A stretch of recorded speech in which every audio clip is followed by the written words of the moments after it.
Hello, hello, hello, ladies and gentlemen. This is Dr. Mary Payton with All About STEM Radio. As you know, I come to you every Monday from 7 to 8 p.m. here on Fishbowl Radio Network, and I am so happy to be here. I am one of those proud teachers that is finishing out the school year. This is my last week of instruction. Then next week we do grades, and my babies have been contacting me to find out if they're going to make it through this year. I don't have anybody that is going to be unsuccessful, so I'm very, very proud of my babies here on the big island of Hawaii. So hopefully you teachers are doing the same.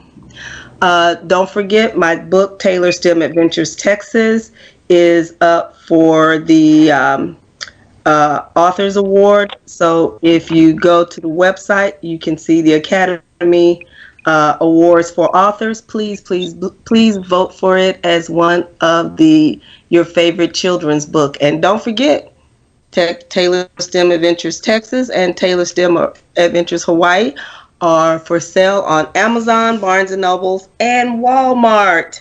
Because now we're always looking for STEM things for our children to do. And if you're ever looking for something in STEM for your children to do, you can always email me at allaboutSTEMradio@gmail.com.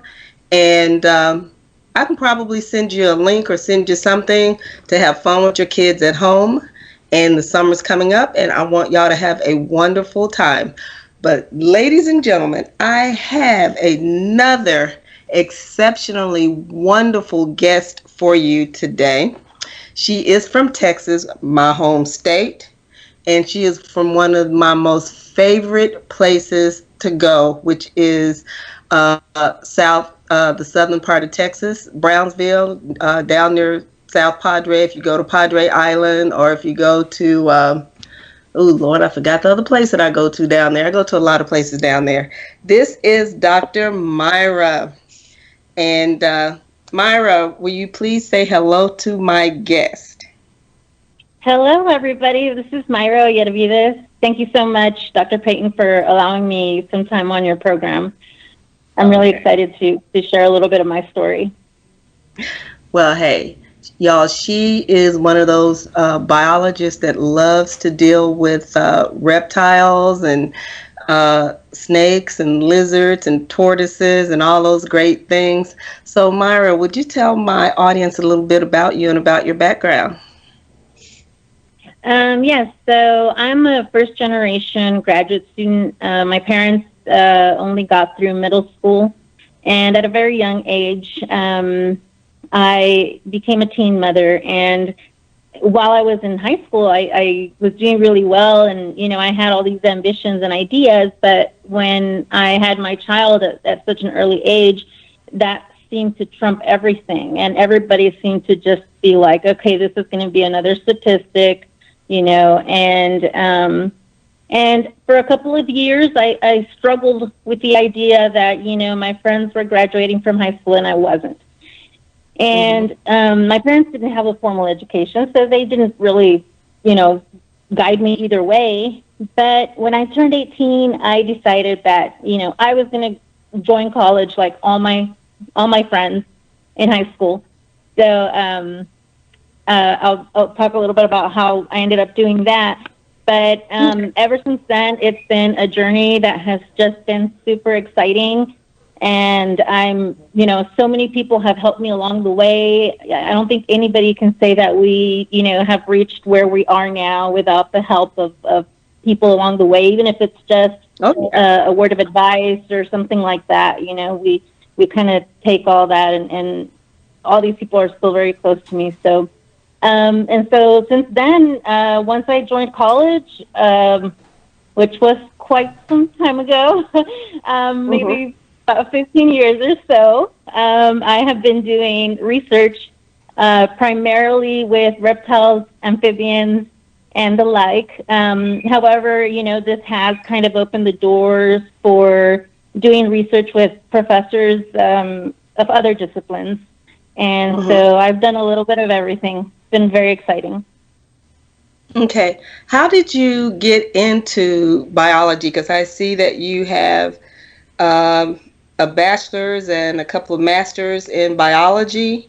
and then you Yeah. have a PhD in aquatic sciences. So, how did you really get involved in biology? Because most young ladies, when they go to college, they're not like you and I.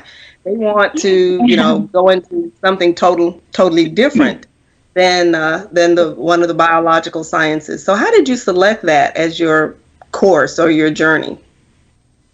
It started when I was a child. I've ever since I can remember, I've been, outdoors with wildlife, and it started with kind of, I was kind of biased towards insects, so I would always, play with the bugs I could find outside and stuff until this one beetle kind of pinched my finger, and I was really young. I was like 4 maybe. And from then, I was kind of like put off by the insects, and I switched instead to lizards and snakes. I don't know how that, how I perceived that as a better choice, but that's what happened. And ever since then, it's just been a lifelong passion. So I feel, in a sense, like, pursuing my career has allowed me to be my true self and really do, it's allowed me to remain in essence like a child, like I've always been, but at a professional level, I suppose. Mm-hmm. Now, you had mentioned earlier that you were a young mother. Now, getting through college, because I mean, looking at your credentials, you have a vast amount of wonderful education.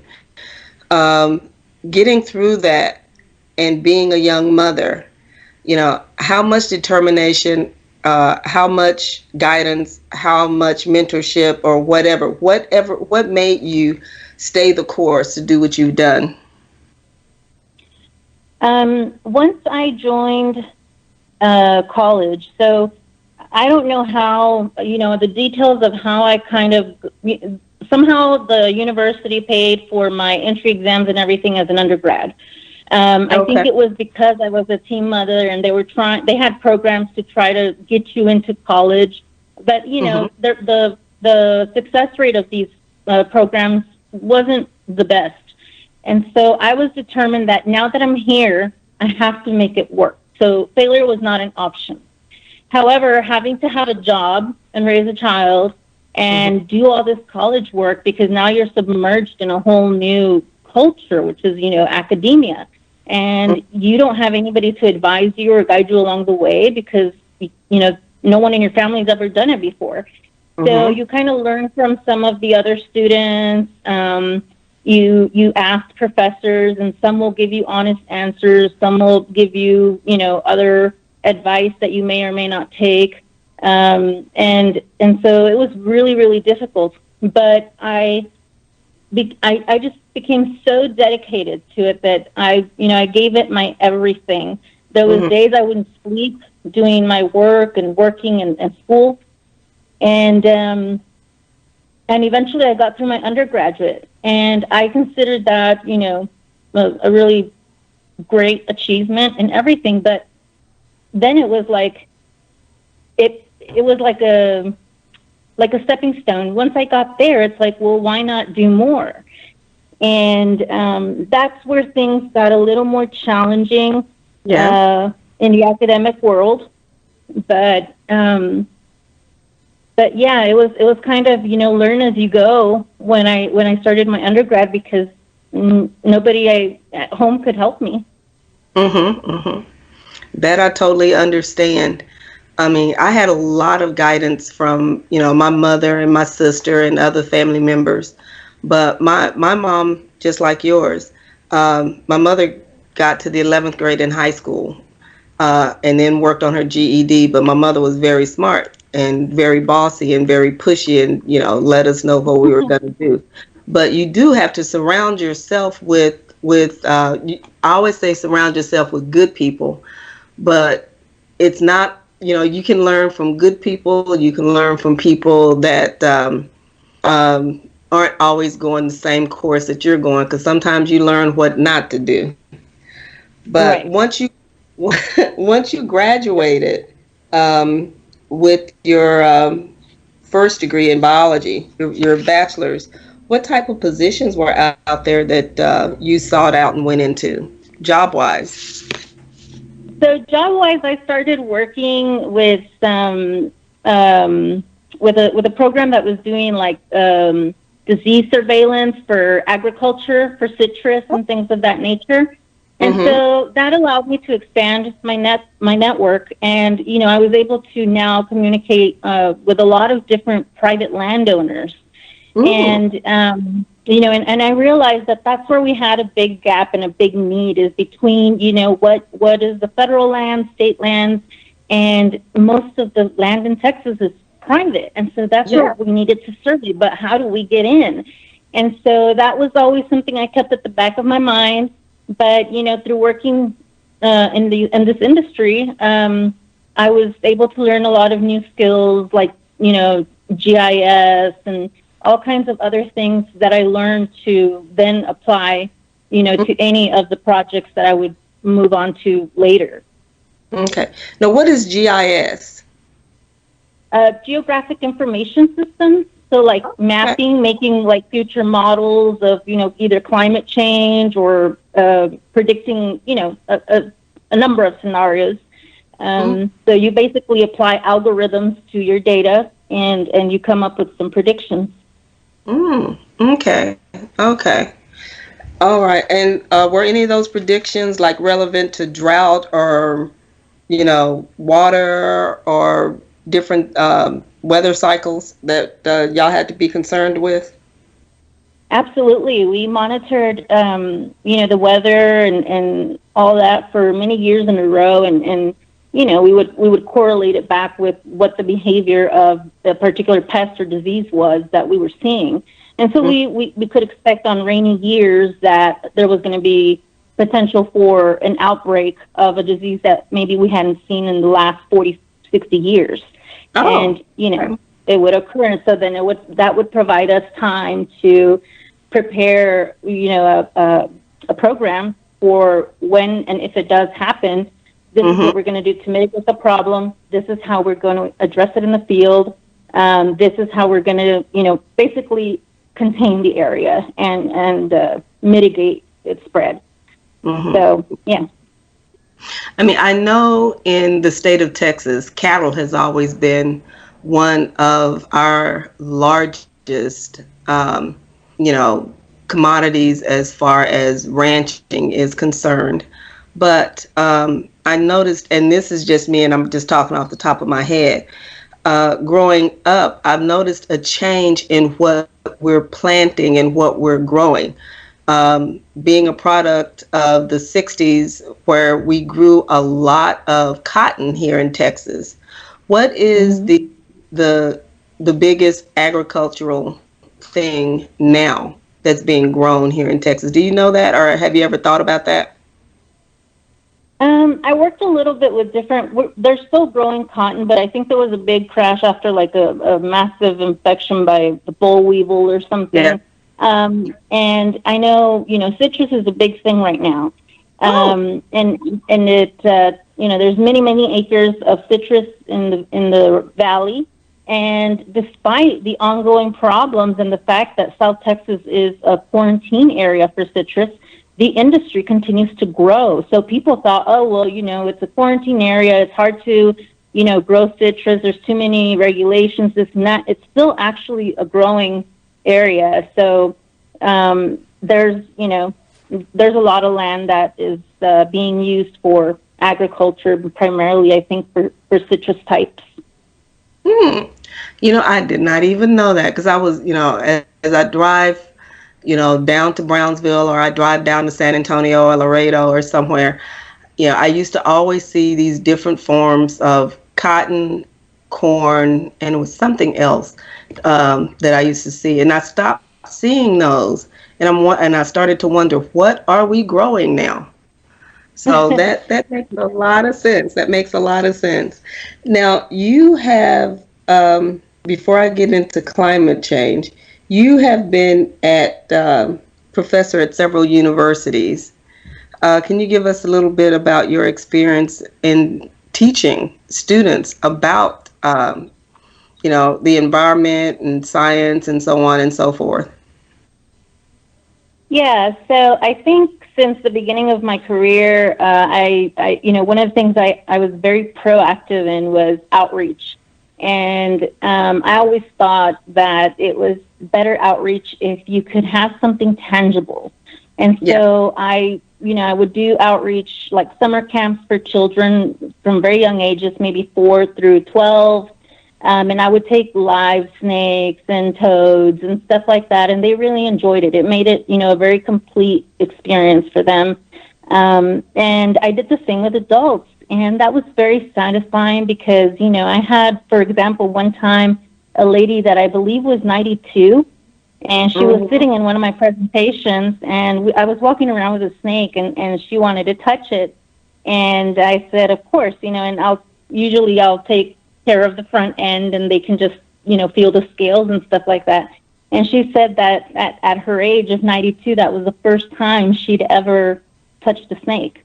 And, I have a photo of her aging hands caressing the snake. And it's been, those kinds of moments are the ones that keep me going, keep the drive going. And, when you're young and when you start, I think if you choose a field in the sciences, you are automatically signing up for being a lifelong scholar. You're going to keep learning all the time because they're going to keep updating your field. And so, as I got older, my thinking, was kind of along the same lines of not just doing presentations and outreach and how I could improve those, but to actually educate in universities and take students under my wing and do formal science with them, get them a head start. How do they start publishing papers? How do they start, doing presentations and where? Because I didn't have that guidance.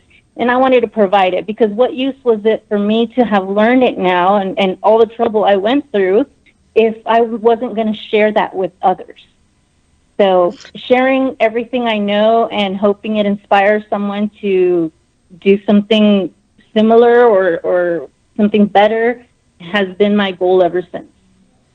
And you're so right, because even being with this station with doing the All About STEM radio show, I have noticed that a lot of my guests do a lot of outreach, talking with other people, doing shows with other people, either on Instagram or YouTube or Facebook, and sharing so much information that that people need to know. And with you being in academia at a variety of universities, bottom line is being able to not only give students that in-class experience, but also that experience they can take outside. And that's the one thing I love about the Brownsville area, the South Texas area.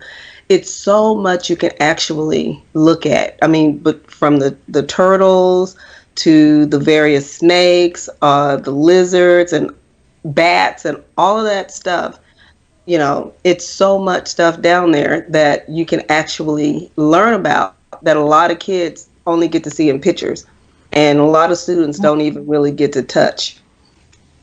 Absolutely. So, it has been, a fascinating journey, especially with, the South Texas being such a unique habitat type or it includes a couple of different habitats, and that this is the northernmost range for some of the reptiles, amphibians, and birds that, come up here from the tropics to here. So you'd have to, there's nowhere else in the country that you could go to see some of the species you see here.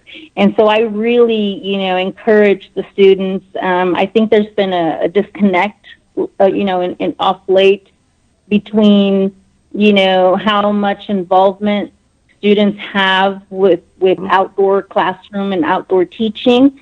And that is something that I had a conversation last week with U.S. Fish and Wildlife about training teachers, because many of them said that for grade school, they kind of felt discouraged about taking their biology class outside because they didn't feel confident enough that even they knew, their basics of what kind of plant is this, what kind of tree is this, or bird, and stuff like that.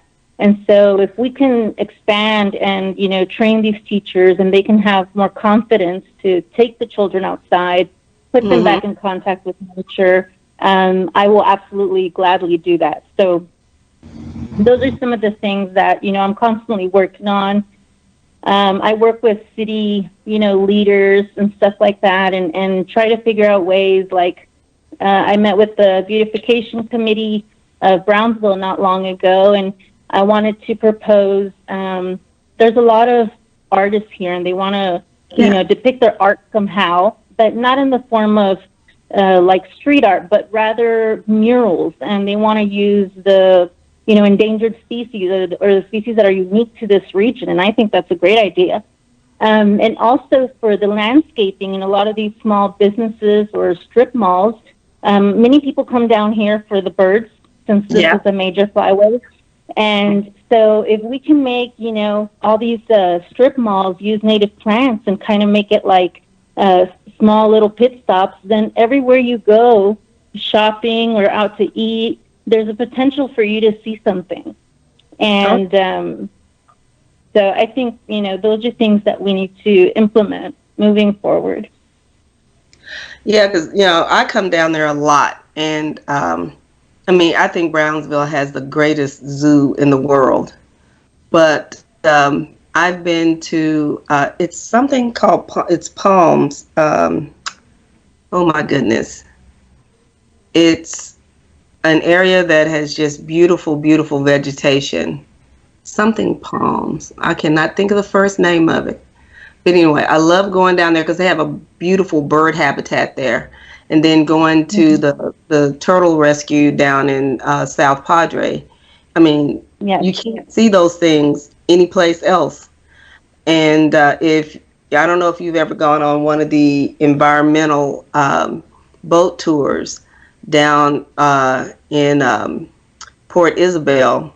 They bring up things that you can actually look at, that you can actually touch, that a lot of people don't get an opportunity to do or look at. But you're so right about taking the kids out and explaining what the vegetation is around them.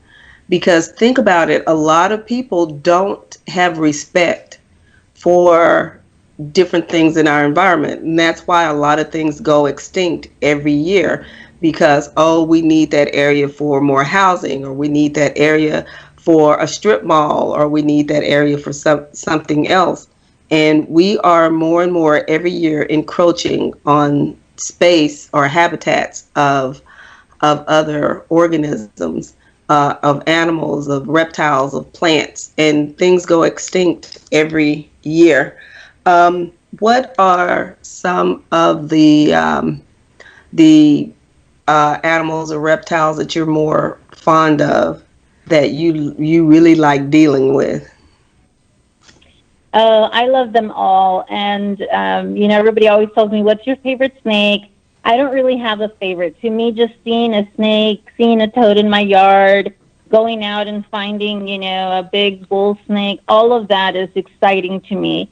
And it took me a long time to kind of realize, when I was doing my undergrad, I still had this notion that there was something we could do for the valley, for the Rio Grande Valley. There was some way we could save the habitat.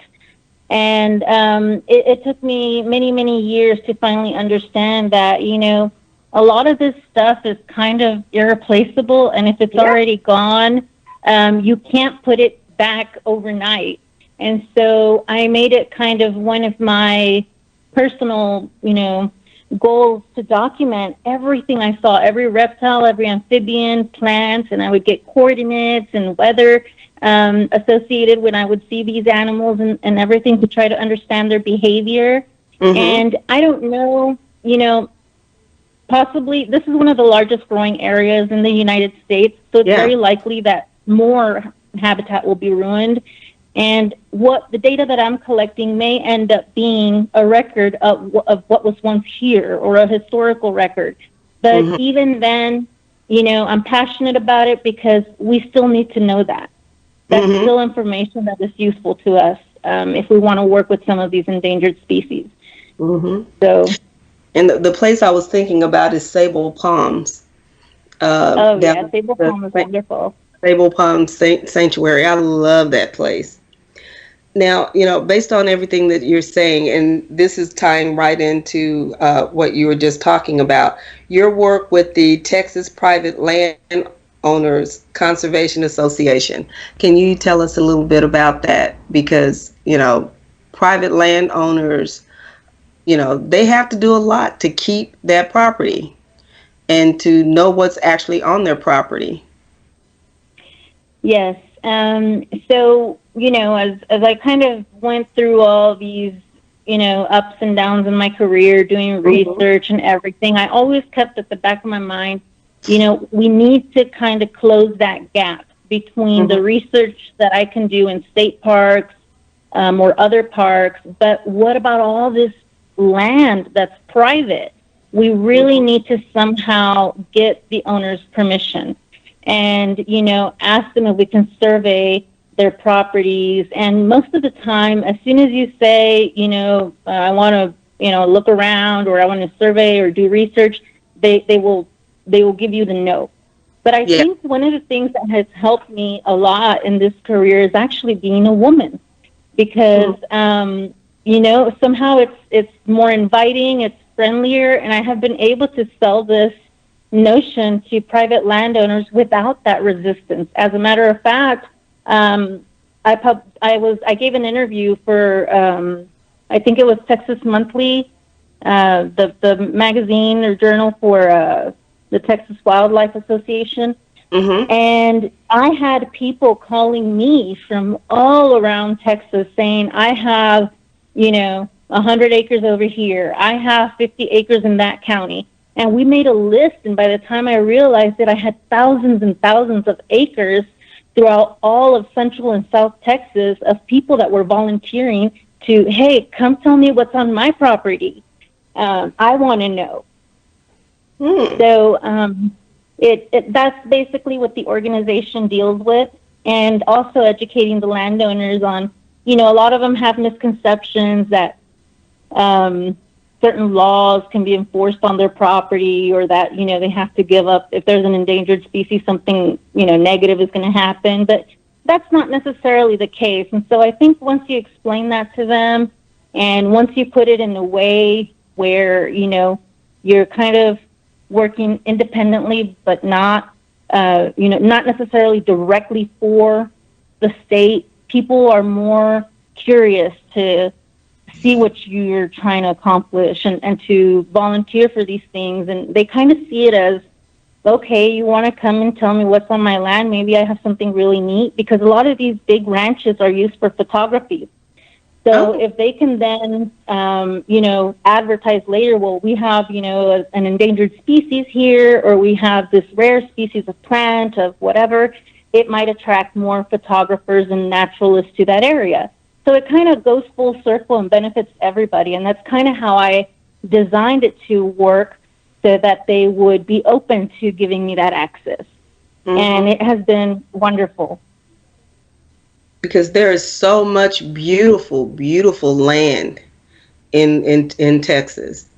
I mean, Absolutely. I went to Fredericksburg this past summer, and we were there a week. I think I could have stayed 2 more weeks and still not seen everything. I Yeah, mean, there's beautiful land in Texas, and there is. And mhm. And there are things on it that you'll be walking and you'll look down and you'll see like the weirdest bug or the weirdest spider, or you'll see a sidewinder or a rattlesnake. I mean, the coolest thing is to see a rattlesnake not coming at me, but to actually see it in its own habitat is like, it is just amazing. And yeah. I'm kind of fond of turtles, just not the Texas Mhm. snap turtle, because those things are kind of scary to me. But box turtles, soft shell turtles. I mean, they're just Mhm. amazing. And somebody mentioned not long ago, I was talking to, not on the show, but since we're in our quarantine situation here, a lot of the environment has changed in just the 30 days, that 30 to 60 days that we have been under quarantine. You know, we're even here in Hawaii, we're seeing more of the reef coming back to the old way it was. We're seeing more of the monk seals that are coming into different areas that hadn't been coming into areas before. Are you seeing some of those same things in Texas? Absolutely. And I think around the world, this quarantine and these lockdowns around the whole world have really kind of given, I think, everybody some perspective, and it's kind of been an eye opener of, what happens when we're not all out there driving our cars and doing things, and it goes along a spectrum. Everybody that's a child to elderly people get to see this, and some people of different ages may perceive it in various ways. But I do think that, not only because this is such a historical event, but children growing up seeing this, I think it's going to have a profound effect on the way they think of nature. And I think a lot of, families and neighborhoods are trying to adopt friendlier, more eco-friendly solutions for their gardens. At least in my neighborhood, we have kind of like a chat room for my neighborhood and like 26 other neighborhoods that surround us. And we all communicate there, and I always share the pictures of the wildlife that comes to my backyard, and they'll send me pictures and ask, do you know what kind of snake this is or whatever. But it's always about, it's an uphill battle, but you just have to keep doing it. Don't kill a snake. If you have one, I'll go remove it. Give me a call, text me. It doesn't matter what time it is. And just, try to just continue that education and outreach. I mean, that's really what we have to do. And I think that this situation has definitely kind of spoken for itself, when we talk about being an eye-opener and what happens when we're not out there. A lot of wildlife starts coming back. Yeah, and I went to a meeting at our police station last summer about snakes in Arlington when I was home, and I loved what the gentleman said. He did a slideshow of like the different type of snakes that you could run into in gardening and cutting your grass, or if you move a rock, there could be a particular type of snake there. And he was telling us what was there and the reasons they are there. And it was just amazing because a lot of the people that were there were people who had gardens, either flower gardens or vegetable gardens. And, I'm in southern Arlington, where there are not a lot of copperheads. There are a lot up in northern Arlington, Texas. And so just to see what's actually there, because where I live, snakes are normal to come under the street light that's right in front of my house, because they eat the frogs, and the frogs are there to eat the bugs from the street light. And for some reason, everything wants to come and visit me. Armadillos ate my yard one year, and I'm like, y'all are the cutest things, just go away. But it's the importance of everything that's changing right now. I mean, and I know that you're a advocate, not an advocate, but a follower of climate change. And without us driving so much right now, this is a huge, huge change on the climate that we have. And I'm noticing it here. I don't know if you're noticing it in Brownsville, that the temperature to me has changed here, based on the fact we're not driving as much. So right. So this retreat for us has definitely given Mother Nature kind of a breath of fresh air, and so we've seen that the ozone has been has reduced in size, more than it has in the past, X number of years. We have seen a lot of things change where it really almost is, like the earth is just getting this fresh breath and taking a break from everything that we, do on a day-to-day basis. But I think it's also important for us that, now that we are in this situation and we're based at home, we have also, it's also served us to learn a lot about ourselves and, how can we continue to do this outreach? How can we continue to help? And, seeing, deer in downtown, was kind of unheard of in some places. Yeah. But, how cool is that to know they're there? So I think it has definitely, and also the fact that early on they attributed a lot of the, they suggested that the virus had come from some kind of bushmeat or what have you. And so people are kind of trying to, I think they're getting this idea that, we need to have some respect for the wildlife and those boundaries, because we keep blurring them more and more and more as we encroach.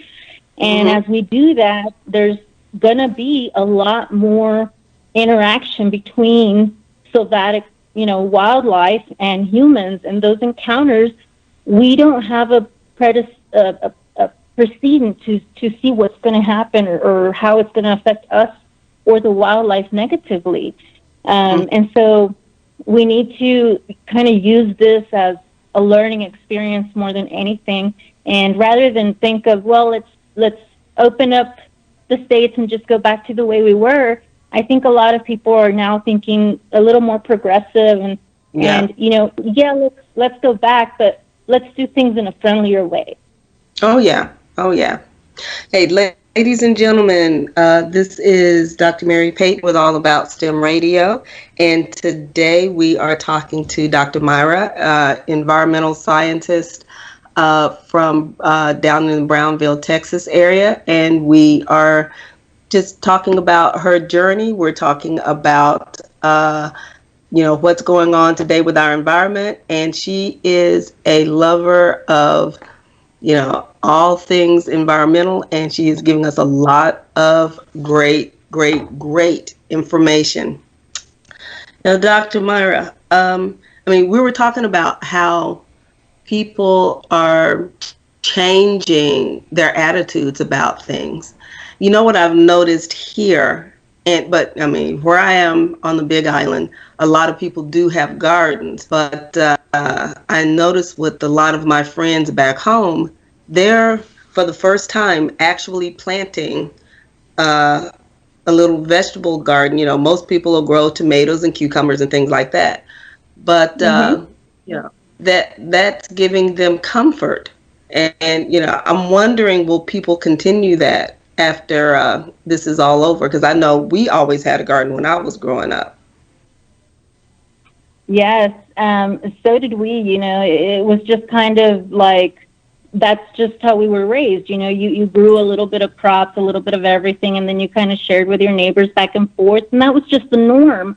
But that seems to have gone away as our lives became so busy, and we're constantly getting more and more busy, and so that's why we buy into things of convenience, fast food and all these things. Well, we're always on the run. That's convenient, it's fast, it's easy, let's go, and you opt for that even though it's not the healthiest option. But I think, like I said, this quarantine period for all of us should help us kind of like slow down a little bit and think of not just, just our life is just on the go. We need to slow down a little bit. We need to be able to appreciate, what we have in our yards. Kind of some things are better left unchanged. And one of those is being good stewards of our environment. And I hope that people use this, worldwide experience as an example of what can happen if we just back off a little bit from some of the things we do, and some of these, how we can become more efficient with our own properties, with our own gardens, use native plants, and make every yard like a little pit stop for wildlife as it migrates through or comes back. And, that's really the goal. And there is a disconnect. I present at a lot of the schools, and you tell a student, oh, well, this is a big snake or a small snake. And they're like, well, what's big and what's small? They have no concept. If you don't put some kind of reference, or if you don't actually show them the animal, if you put two pictures on a PowerPoint, they cannot in their mind contemplate the differences in size between, say, a large black indigo snake, Texas indigo snake, and a ground snake. They don't, they can't make that connection because, again, we're not doing a lot of the outdoor biology courses and stuff that we used to do when we were in school. And we were always playing outside. We always encountered, little lizards and bugs and flowers. And it was different. So it's important to kind of put that back. Yeah. I remember naming trees, a pine, a cedar, a oak, what kind of nut comes from it. Pecan trees, oh, that's going to be a paper shell pecan. Oh, no, that's going to be a hard shell, the little ones you don't like. That's how we grew up. And so, I mean, you mentioned that you go out and speak and you go to different schools and stuff like that. If someone wanted to contact you, to either do, let's say now we're in this Zoom interview age or Zoom presentation age, or if when all this is over, someone wanted to contact you to come out and give a presentation or a speech, how would they get a hold of you? Do you have a website? Do you have, social media presence? How do they contact you? Yes, so on social media, we have our Texas Private Landowner Association. And so if anybody wants to reach me, they can definitely send me a message there.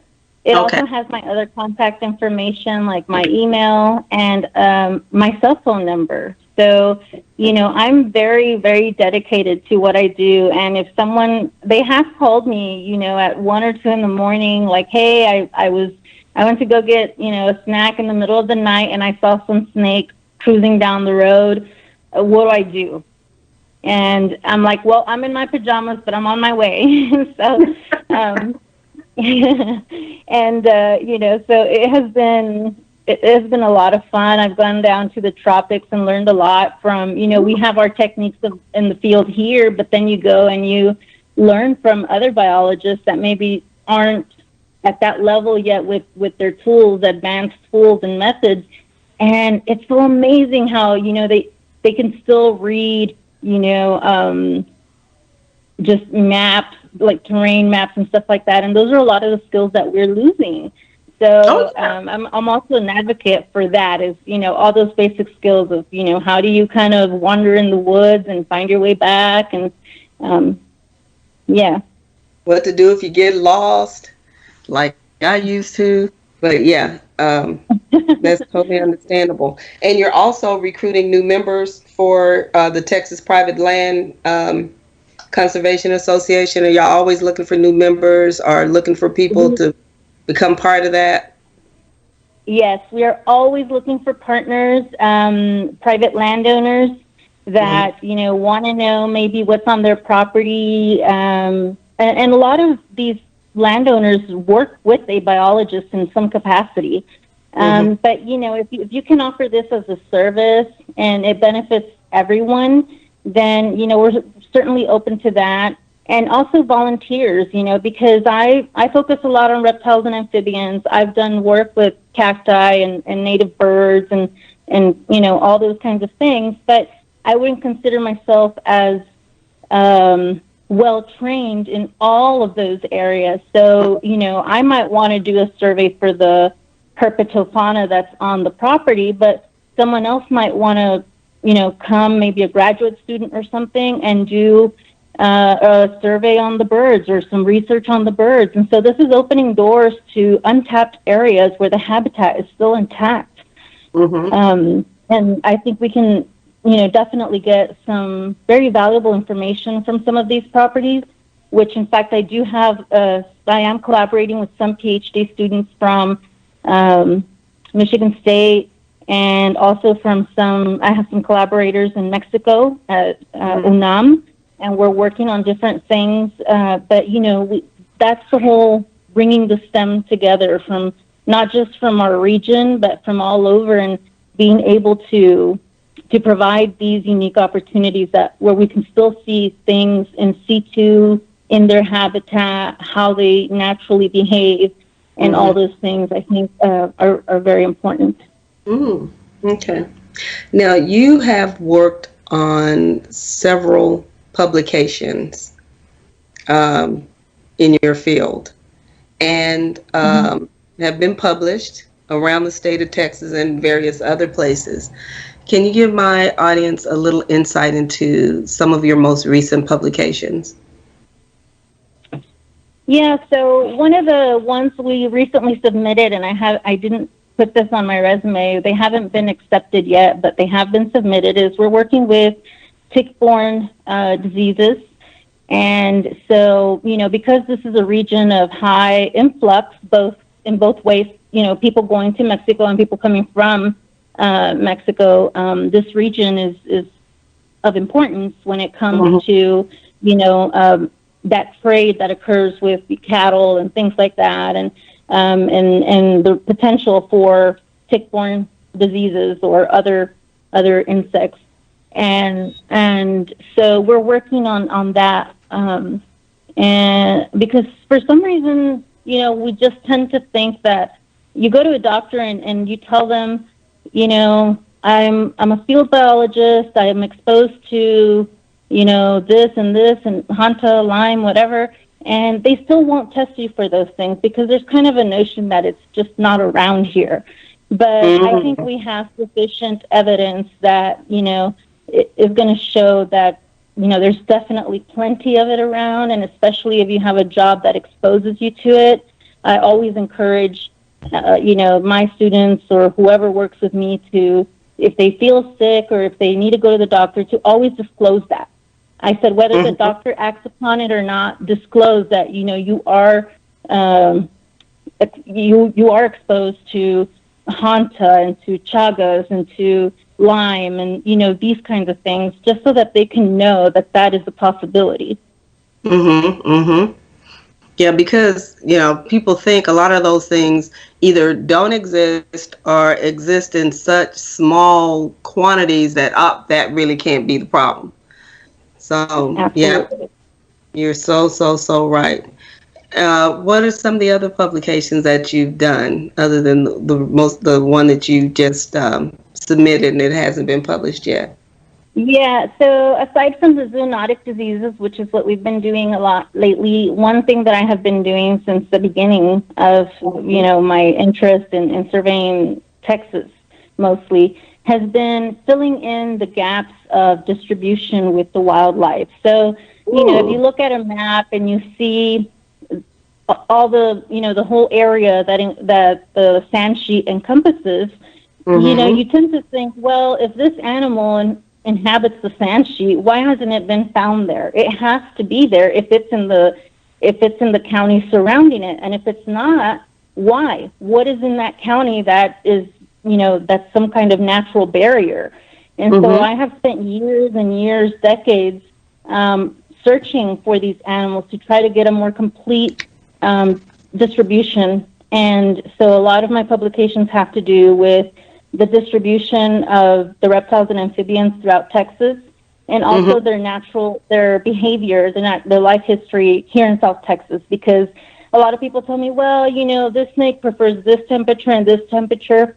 And I always tell everybody, when you come to the valley, just assume that everything you read doesn't apply because this is such a unique habitat that it's an extreme habitat. So the animals respond differently to, if they were in their ideal conditions. This is not an ideal place for most of these animals. It's actually a pretty extreme and dry area. So I always told them, keep your mind open to seeing different behaviors and different things. And so those are some of the things that I also report is, the behaviors of wildlife in this extreme, in their northernmost extreme distribution, and how they survive such harsh conditions. I mean, because, even when I was living down in Laredo, I'm hearing something knocking on my back door, and it's a rattlesnake seeing its reflection in the glass window, and it's striking at its own self. And I'm like, really, dude? Really? Go away. He finally just went away. But, we're getting ready to come to a close. We have about 3 or 4 minutes left. And I'd like to give you the opportunity to, again, tell people how to contact you, and if you have anyone within your organization that you would like to mention, give a shout out, or any specific information you'd like to give to our guest, I'd like to open that floor to you. Thank you so much. So if anybody's trying to contact me, again, I can be found on Facebook. I also have another page that has to do with a very particular program called Saving the Tipsy Toads.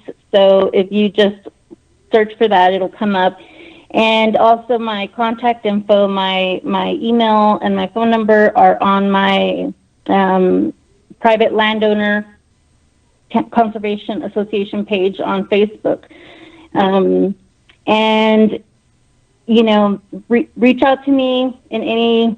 You can find my name, my email somewhere. It'll be somewhere. And but these are the places where you would definitely be able to get a hold of me. Even if you send a message on Facebook, I will respond as soon as I can. And I think my greatest shout out right now is going to be to my friends. So when the lockdown started, for the first few days we were okay, but then it started becoming very difficult to cope with not being able to go anywhere. You already deep cleaned your house. You already, garden every day. So what do you do now? And I always think that even in challenging times, you have to incorporate some kind of grace and laughter and there's some silver lining in one way or another. And so I created a group during the quarantine period, and I invited my friends, and they have just put the funniest things on there. They have kept me laughing through the entire quarantine period that I've forgotten, for days on end. I could just be on there just cracking up with, the sarcasm and stuff. And, it's not always the time and place, but you have to sometimes look at, challenging times with, some sort of